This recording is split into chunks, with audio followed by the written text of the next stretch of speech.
ఒరే చింటూ, ఇది బాత్రూమ్ రా. 2 hours later.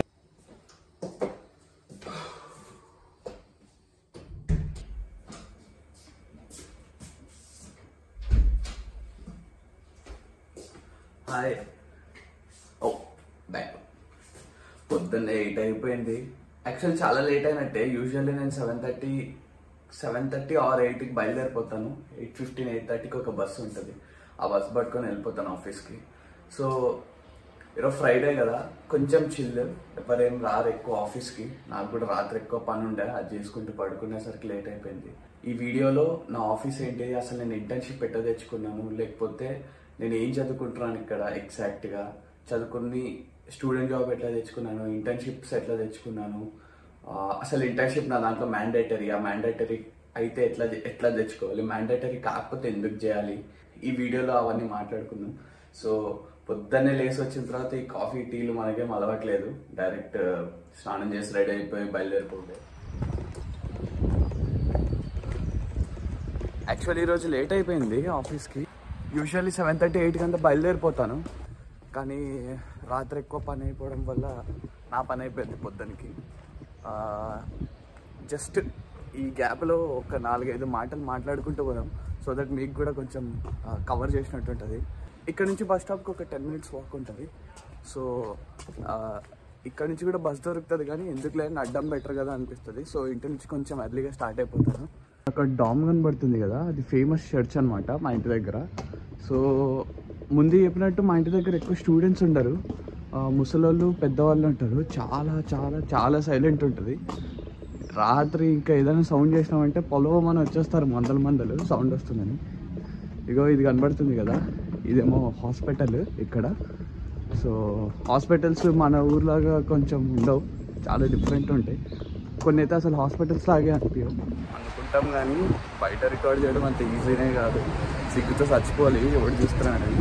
బాబోయ్, నాకు కొంచెం కష్టం యూజువల్లీ, బట్ ట్రై చేస్తున్నా ఈ మధ్య బయట కూడా చేయడానికి. సో ఎవరికైతే డౌట్ ఉందో, నేను వచ్చేసి మాస్టర్స్ ఇన్ ఆటోమోటివ్ ఇంజనీరింగ్ చేస్తున్నా. So masters in automotive department, mechanical engineering department, లేకపోతే మెకానికల్ ఇంజనీరింగ్ ఫ్యాకల్టీ కిందకి వస్తాను. చాలామంది అడుగుతున్నారు నీ కాలేజ్ ఏంటి, నీ యూనివర్సిటీ ఏంటి అని. నా యూనివర్సిటీ నేమ్ వచ్చేసి FH Aachen university of applied sciences. తెలియని వాళ్ళకి ఇంకొకసారి చెప్తున్నాను. FH ప్రజెంట్ యూనివర్సిటీ ఆఫ్ అప్లైడ్ సైన్సెస్లో లాస్ట్ 8 years నుంచి నంబర్ 1 పొజిషన్లోనే ఉంది. సో నేను already day in my life అని ఒక వీడియో తీసిన, ఎవరైనా మిస్ అయింటే అది కూడా చూడండి. అండ్ ఆల్రెడీ ఆ వీడియో చూసిన వాళ్ళకి పొద్దున్నే లెగిసి జిమ్కి పోయేది ఇవన్నీ ఉంటుండే, బట్ ఇంటర్న్షిప్ స్టార్ట్ అయినప్పటి నుంచి అదేం లేదు. ఎందుకంటే అంత టైం సరిపోదు. పర్ డే 8 hours, అంటే వీక్ 40 hours పని చేయాలి. సో అంత టైం దొరకదు, ఎందుకు అంత స్ట్రెస్ తీసుకోవడం లైట్ తీసుకున్నాను ఇంకా. సో ఇది నా లాస్ట్ మంత్ ఇంటర్న్షిప్కి. సో ఈ మంత్ తర్వాత జై జవాన్ జై కిసాన్. ఈ ఇంటర్న్షిప్స్ అసలు ఏంటిది, వాలంటరీ ఇంటర్న్షిప్ అంటే ఏంటిది, మ్యాండేటరీ ఇంటర్న్షిప్ అంటే ఏంటిది, గ్రేడ్స్తో ఏమన్నా సంబంధం ఉంటుందా, అసలు ఇంటర్న్షిప్ ఎట్లా తెచ్చుకోవాలి, ఏ కోర్స్కి ఏ ఇంటర్న్షిప్ అయితే బెటర్గా ఇస్తారు, వీటన్నిటి గురించి మాట్లాడుకుందాం. అండ్ స్టూడెంట్ జాబ్స్ గురించి మాట్లాడుకుందాం. దీంతో పాటే నా ఆఫీస్, లేకపోతే నా ఆఫీస్ ఏరియా ఇవన్నీ చూపిస్తాను, మీకు కూడా ఒక క్లారిటీ వస్తుంది.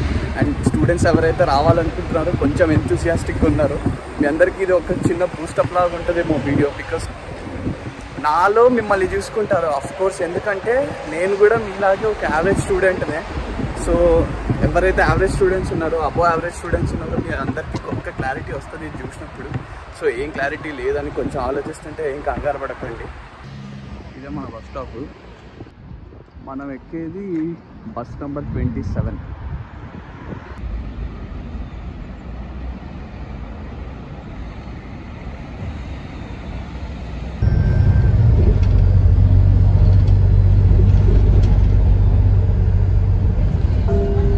One eternity later.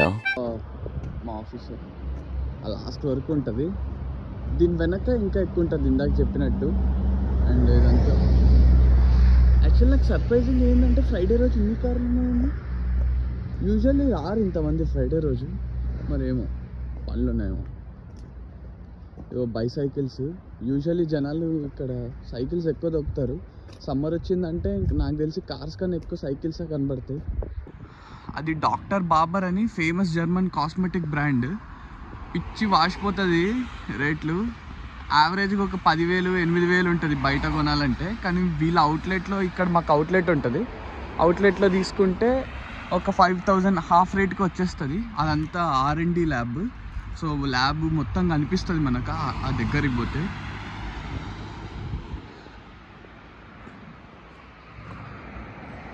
మెల్కావ్ ఇదే మన ఇల్లు, బొమ్మరిల్లు.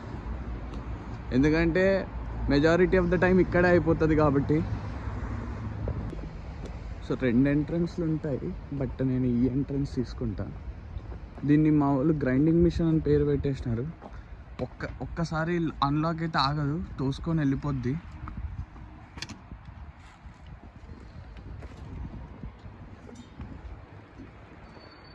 అదే నా డిపార్ట్మెంట్. సో మా డిపార్ట్మెంట్ అంతా బ్యాటరీస్ మీద వర్క్ చేస్తాం. ఇదంతా స్మోకింగ్ ఏరియా. మా ఆఫీస్ ఇదొక డిపార్ట్మెంట్, నా డిపార్ట్మెంట్ ఇది. అండ్ ఫొటోస్ నవ్వుకోకండి, ఇది నేనే ఒకప్పుడు.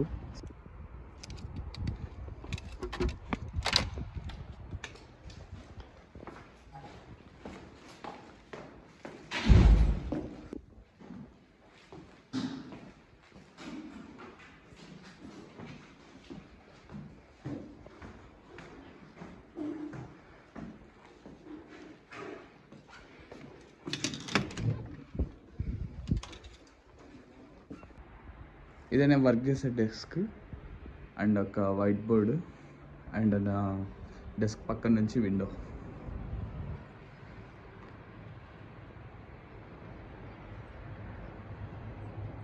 బాగుంటుంది అప్పుడప్పుడు, స్నో పడినప్పుడు సూపర్ ఉంటుంది యాక్చువల్లీ.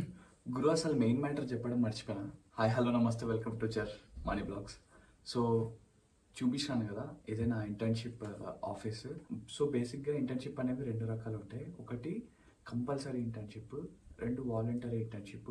కంపల్సరీ ఇంటర్న్షిప్ అంటే ఇప్పుడు మీరు చేసే మాస్టర్స్ కోర్సెస్లోనే ఒక సెమిస్టర్ అంతా మీరు ఇంటర్న్షిప్ చేయాలి, లేకపోతే ఒక 3 months ఇంటర్న్షిప్ చేయాలి, కంపల్సరీ ఉంటుంది. అండ్ దానికి మీకు గ్రేడ్ కూడా ఇస్తారు. సో అది కంపల్సరీ ఇంటర్న్షిప్. రెండోది ఏంటంటే వాలంటరీ ఇంటర్న్షిప్.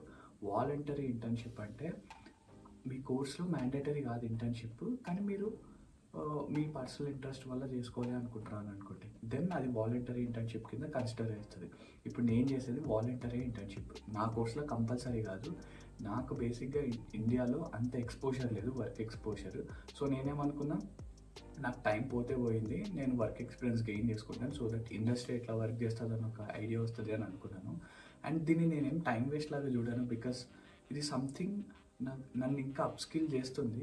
లాస్ట్ 6 monthsలో నేను చాలా నేర్చుకున్నాను. ఎవరికైతే తెలియదో, నేను చేసిన టాస్క్ ఎగ్జాక్ట్గా సాఫ్ట్వేర్కి హార్డ్వేర్కి ఇంటిగ్రేషన్ చేసి కమ్యూనికేషన్ చేస్తాను. బేసిక్గా నేను పనిచేసేది బ్యాటరీ డిపార్ట్మెంట్లో. సో ఒక ఆర్టిఫిషియల్ సెల్ సిమ్యులేటర్ ఏదైతే ఉంటుందో దాన్ని నేను సాఫ్ట్వేర్ మోడల్స్ డెవలప్ చేసి, ఆ సాఫ్ట్వేర్ మోడల్స్తో సింపుల్గా ఆటోమేషన్. సో ఎవరైనా కస్టమర్ వచ్చి ఈ వోల్టేజ్లో నేను ఈ టెస్ట్ చేయాలనుకుంటే జస్ట్ వాల్యూ చేంజ్ చేసేసి యూస్ చేసుకోవచ్చు. సో అది డెవలప్ చేసిన hardware and software integration. And then నేను డేటా అనాలిసిస్ చేసిన వెహికల్ నుంచి క్యాన్ డేటా వస్తుంది కదా మనకు, క్యాన్ డేటా యూస్ చేసి రకరకాల విజువలైజేషన్స్ చేసి దానికి ఒక అప్లికేషన్ క్రియేట్ చేసి మ్యాట్లాబ్లో. సో అప్లికేషన్లో ఏమవుతుందంటే నా కోడ్ బ్యాక్గ్రౌండ్లో రన్ అవుతుంది, కానీ ఎవరికైనా జస్ట్ ఫ్రంట్లో ఈ అప్లికేషన్ కనిపిస్తుంది. ఫైల్ డ్రాప్ చేసి రన్ నొక్కేస్తే మొత్తం గ్రాఫ్స్ వచ్చేస్తాయి. సో అదొక టాస్క్. సో ఇది సంథింగ్ నన్ను చాలా అప్స్కిల్ చేసింది. నేను ఎవరికైనా ఏం చెప్తా అంటే, ఇంటర్న్షిప్స్ చేస్తే చాలా చాలా చాలా బెటర్. బికాస్ ఇక్కడ గ్రేడ్స్ అనేది చాలా కష్టం తెచ్చుకోవడం. నా కేసులో నేను ఆల్మోస్ట్ ఒక 5 ఇంటర్వ్యూస్ అటెండ్ అయితే 4 క్లియర్ చేసినాను. 4 క్లియర్ చేసినప్పుడు నా ఇంటర్వ్యూస్ అన్నీ జర్మన్లోనే అయినాయి. 4 ఇంటర్వ్యూస్ ఇంటర్న్షిప్కి జర్మన్లోనే అయినాయి. అండ్ ఒక్కరు కూడా నన్ను నా గ్రేడ్స్ గురించి అడగలేదు.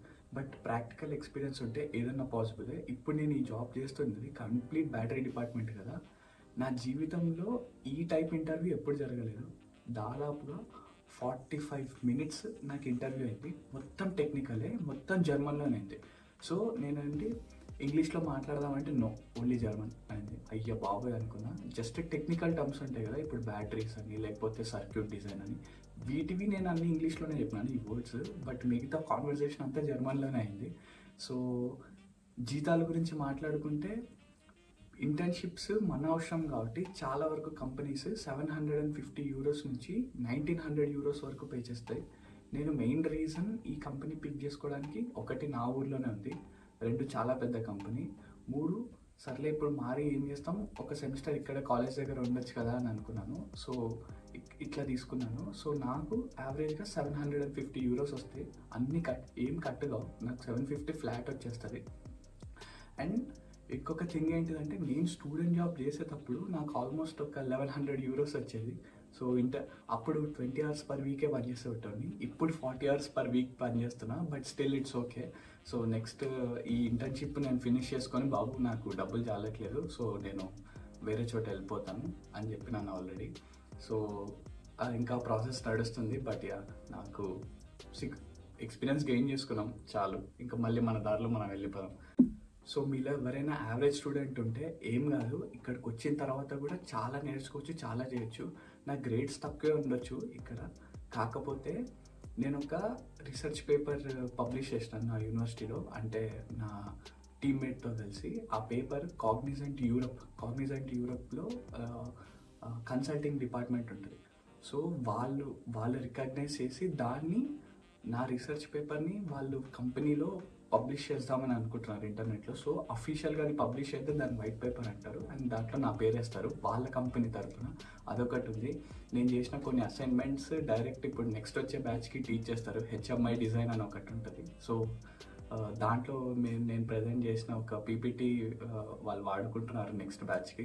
అండ్ ఇంకో వెహికల్ ఇంటీరియర్ సిమ్యులేషన్ ఉంటుంది, అదైతే సూపర్ రెస్పాన్స్ వచ్చింది క్లాస్లో ప్రజెంటేషన్ అవ్వగానే. సో అది కూడా వాడుకుంటుంది మ్యామ్ యాక్చువల్లీ నెక్స్ట్ వచ్చే బ్యాచ్కి. సో ఇది కాక ఈ ఇంటర్న్షిప్, అండ్ నేను ఒక స్టూడెంట్ జాబ్ చేసిన స్టార్టింగ్లో, అండ్ నేను ఒక టీమ్కి వర్క్ చేసిన ఫ్రీగా. సో ఆ టీంలో నేను ఏదైతే వర్క్ చేసినానో నా ఇంటర్న్షిప్ ఇంటర్వ్యూలో ఎగ్జాక్ట్ అవే క్వశ్చన్స్ అడిగినారు. అంటే దాని రిలేటెడ్ బ్యాటరీ సిరీస్ కనెక్షన్ ఎట్లా, ప్యారలల్ కనెక్షన్ ఎట్లా, సర్క్యూట్స్ నువ్వు ఎట్లా చేస్తావు, లేకపోతే ఈ ప్రాబ్లం వచ్చినప్పుడు ఎట్లా ట్యాకిల్ చేసినావు, సెల్ బాక్స్ ఎట్లా క్రియేట్ చేసినావు, లేకపోతే దాన్ని ఎట్లా బిల్డ్ చేసినావు, దానికి BMS ఎట్లా అటాచ్ చేసినావు, వీటన్నిటి గురించి మాట్లాడింది. సో 45 minutes టెక్నికల్లో అయిపోయింది. అండ్ మీరు స్టడీస్లో యావరేజ్ ఉండొచ్చేమో కానీ మిగతా వాటిలో రఫ్ ఆడిచ్చేయచ్చు. ఉండాల్సింది కొంచెం హైపర్ యాక్టివ్, జర్మన్ నేర్చుకుంటే చాలా బెటర్ అయింది. అండ్ మీ అందరికీ ఎవరైతే యావరేజ్ స్టూడెంట్ ఉన్నారో అని ఆలోచిస్తున్నారో, అస్సలు ఏం ఆలోచించకండి, మనకి ఎప్పుడు తెలియదు ఏం మిరాకిల్ జరుగుతుందని. సో వచ్చేయండి, ఏం కాదు. యావరేజ్ స్టూడెంట్ అని మీ తెలివిని మీరు మడత పెట్టి లోపల పెట్టుకోవాల్సిన పని లేదు, ఇక్కడికి వచ్చి ఎక్స్పోజ్ చేయొచ్చు. సో ఎవరైతే యావరేజ్ స్టూడెంట్ అని, లేకపోతే నేను అక్కడికి వచ్చిన తర్వాత సస్టైన్ అవుతానా కాదా, ఇవన్నీ ఏం పెట్టుకోవద్దండి. ఉండాల్సింది ధైర్యం, కొంచెం భయం. ఈ 2 ఉన్నాయంటే ఎట్లయినా సక్సెస్ అయిపోతారు ఆటోమేటిక్గా. భయానికైనా నేర్చేసుకుంటారు, భయానికైనా చేసేస్తాం. సో యావరేజ్ స్టూడెంట్ అయినా, అబోవ్ యావరేజ్ స్టూడెంట్ అయినా, టాప్ లెవెల్ స్టూడెంట్ అయినా ఎవరైనా సస్టైన్ అవ్వగలుగుతారు. వస్తే ఏం చేయాలి, ఎట్లా చేయాలనే క్లారిటీ ఒక్కటి ఉంటే చాలు. అది కూడా విత్ టైం వస్తుంది, మీరేం కంగారు పడాల్సిన అవసరం లేదు.